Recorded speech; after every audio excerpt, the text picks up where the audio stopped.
Alright, I'm going to try and not make this video so long. Last week I talked about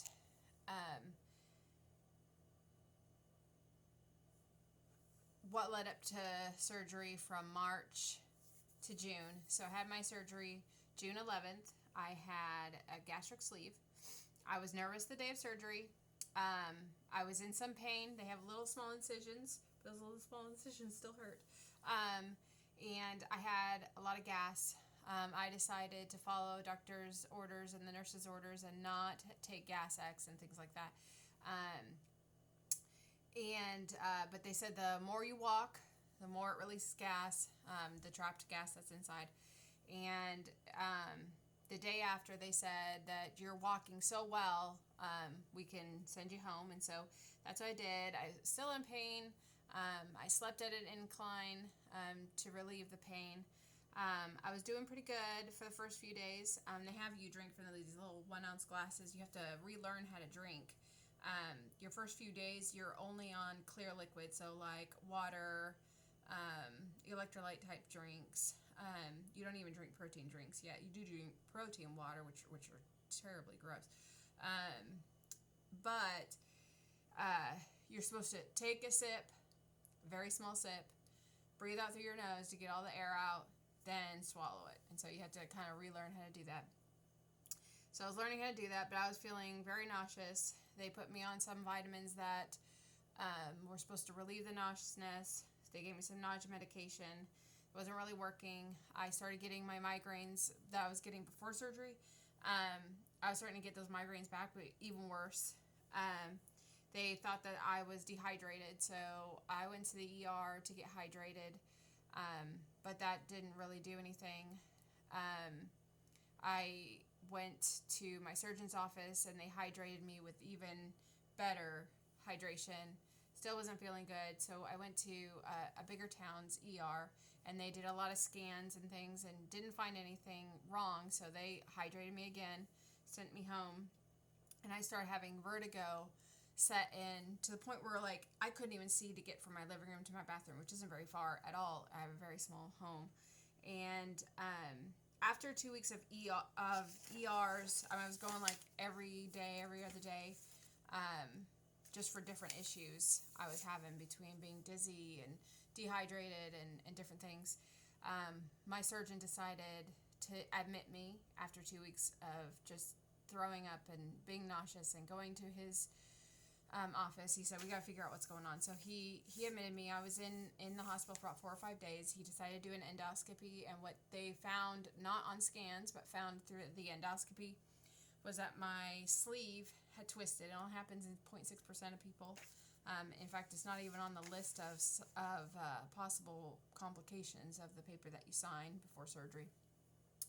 And basically all of my fluids that I was, protein drinks, everything that because I wasn't eating anything yet, not even pureed food, and everything that was going down was coming right back up. It wasn't going all the way through the sleeve like it was supposed to. And so basically my sleeve, because it twisted, it was basically killing me from the inside.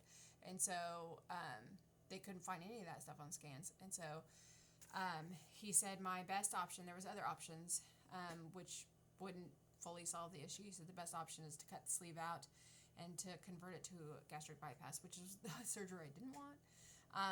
But to save my life, that's what I did. And so I had to start all over, though, from the very beginning. So I was already drinking fluids for 2 weeks, and I was going to have to do that for another 2 weeks. So that's a month of no eating anything, not pureed food, nothing.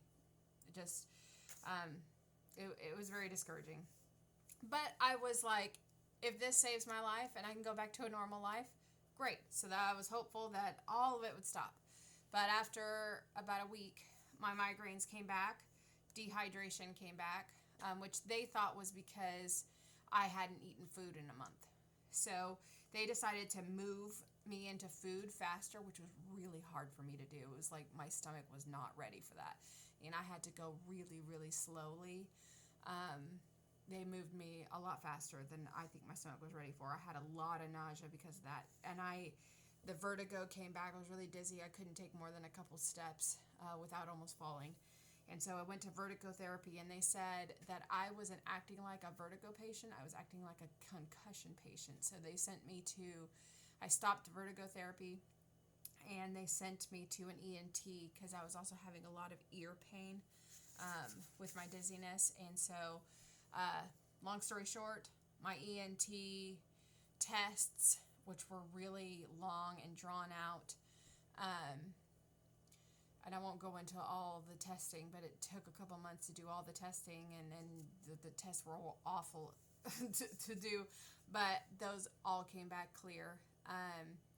I had to do heart tests because I was having chest pain. I thought I was having heart attacks, and actually I ended up going to back into counseling, mental health counseling. I had a counselor on standby from just previous trauma I've had in my life, and so, but this time I was going for health anxiety because of almost losing my life, and because of being in and out of ER.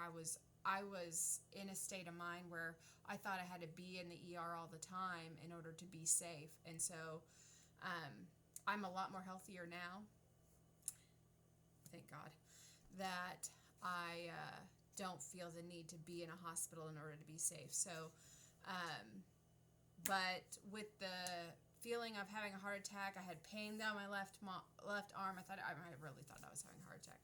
So that could have been anxiety. I really don't know. But with that, I went to a heart doctor, found out I had POTS, which I'm going to talk about POTS next week, what that all entails. This all happened from June to December. My migraines got worse, but now they're a lot better, but I'm going to talk about that next week. So how I progressed with food was what I was supposed to do, how normal patients do it. They're on clear liquids, so no protein drinks, protein water, regular water, anything that's clear for the first 3 days. Then they are on full liquids, including protein drinks, till day 7. Then they puree foods till week 4.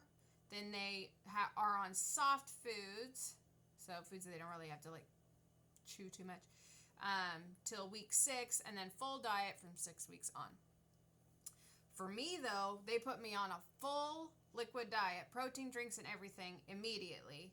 Then at week 2, they put me on pureed, and then from soft foods from week 2 to week 4, and then from week 4, so usually at week 6 is when you're on full food, they put me on that at the first month. So they moved me ahead really fast, but it got me out of the cycle of dehydration. It got me out of the cycle of being malnourished, and it got me out of the cycle of migraines. Now I had to get, I know it sounds weird, but I had to get Botox for my migraines, which got me out of that cycle. But I can say now, I'm 10 months post-op, and my diabetes is gone. That was something that I talked about last week. My diabetes is in remission. You have to excuse my fingers. I'm not dirty. I'm making my son's cake, so I've got icing stuff all over, color all over my fingers. My lungs, I got my lungs tested by my lung doctor, and I don't have to see him anymore because my lungs are healthier than they've ever been. I no longer have foot pain. With all the weight that I lost, I had lost basically all muscle strength, and I just this week graduated from physical therapy. I had to continue that on my own at home, but I have gained a bunch of physical strength from that, and so I don't have to see an ENT. My POTS, I'm able to control that, and I no longer have to get the Botox shots or see my neurologist every month because my migraines are controlled by medication right now, and so things are a lot better, and I'm going to talk more about that next week, and we're also going to talk about the insurance issues. So that's it for Conversation Friday. See you next week. Have a great Friday.